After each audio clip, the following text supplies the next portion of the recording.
Europe 1, les carnets du monde. Avec Sophie Larmoyer, c'est l'histoire d'une résistance qu'on vous raconte maintenant, celle des habitants d'une île du Caire en Égypte. Elle s'appelle Al-Wehai et c'est la plus grande île du Nil. 90 000 personnes y habitent, des paysans pour la plupart aux revenus très modestes.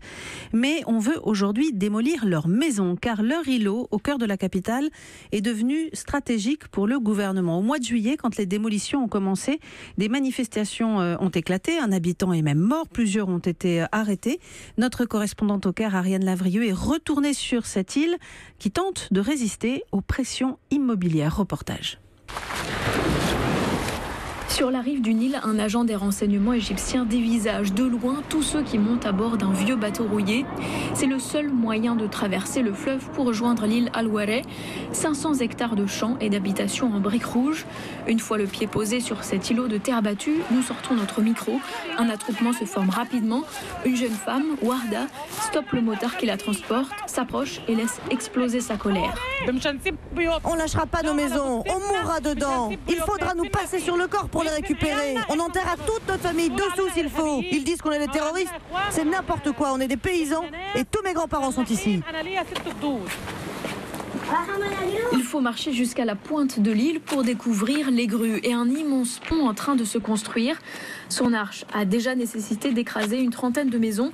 Celle de Khaled était sur la liste. Cet été, quand le bulldozer s'est abattu sur les murs, il était dans la cuisine. Les parois de l'entrée se sont effondrées. Et depuis, on entre dans la salle de bain en grimpant sur une pile de gravats. Il ne reste plus rien. La tuyauterie, les toilettes sont détruites. Et regarde la maison de ce pauvre professeur. Ils ont détruit son lit, brisé sa télé. Il ne reste que des décombres. Depuis, il a mis à l'abri ses 7 enfants chez des voisins et lui dort dans sa maison à moitié détruite pour la protéger au cas où les démolisseurs reviennent. Il nous propose de nous donner en échange 57 euros par mètre carré. Sur l'île, le mètre carré vaut jusqu'à 280 euros. En plus, ils veulent que la compensation soit versée en 3 fois. Avec le premier versement, je pourrais manger quelques mois. Après, je serai à la rue. Moi, j'ai déjà dépensé près de 4 300 euros pour la bâtir.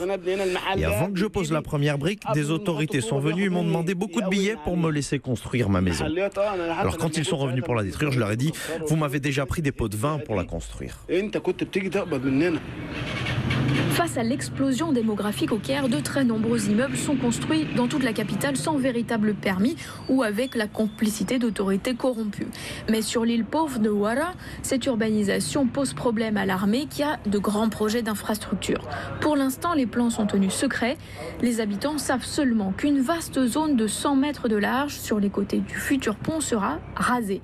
Des champs de maïs et 140 maisons au moins sont dans le viseur. Et ce n'est que le début, estime le représentant désigné par les habitants, Yahya El-Maghribi. Le projet n'est pas clair du tout. On voudrait qu'un responsable nous explique.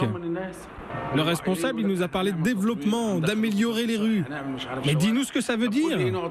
Il a répondu non.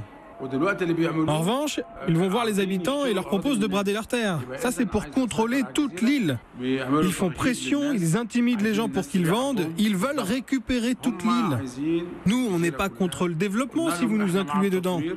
Développe autant que tu veux, mais nous, on ne partira pas de l'île où on vit depuis 500 ans. Face à la résistance des habitants, les destructions sont pour l'instant suspendues. Ils ont formé un comité pour négocier, discuter avec les responsables du chantier, mais les autorités égyptiennes refusent de venir sur l'île pour les rencontrer. Au Caire, Ariane Lavrieux, Europe 1. Et c'est rare, et c'est la magie de la radio. Ariane Lavrieux est à Paris avec nous. Bonsoir Ariane. Bonsoir Sophie. Alors si on vous suit bien, les 90 000 habitants de l'île, c'est pas rien, ont vu des grues et des pelleteuses débarquer, mais personne ne sait vraiment pourquoi. Effectivement, à part le pont qui lui est bien visible, donc qui va relier l'île au reste de la capitale, on n'a aucune information officielle, aucun plan, il y a 0 concertation et c'est même pire, ceux qui protestent contre les démolitions sont traités de terroristes par les médias pro-gouvernement.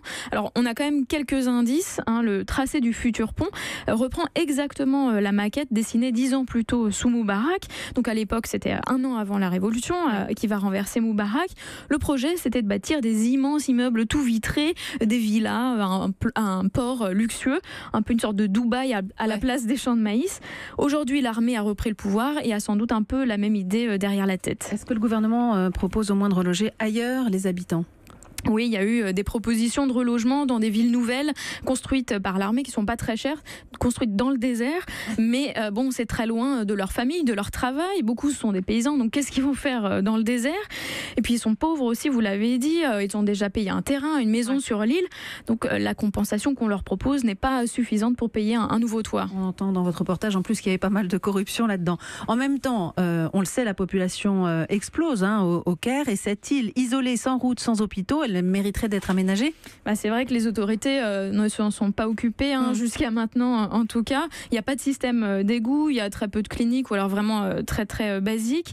Mais une urbaniste du Caire me disait que c'était tout à fait possible de la réhabiliter sans expulser les habitants. Ça s'est fait en Turquie, au Brésil. Il y a des anciens bidonvilles qui ont été transformés tout en gardant les habitants. Mais bon, c'est pas la voie qui est choisie pour l'instant. Et donc les habitants résistent jusqu'ici, même si on a bien l'impression que c'est un peu le pot de terre contre le pot de fer. Merci beaucoup, Ariane. Merci. Et bon retour vers le Caire alors. Tout à fait.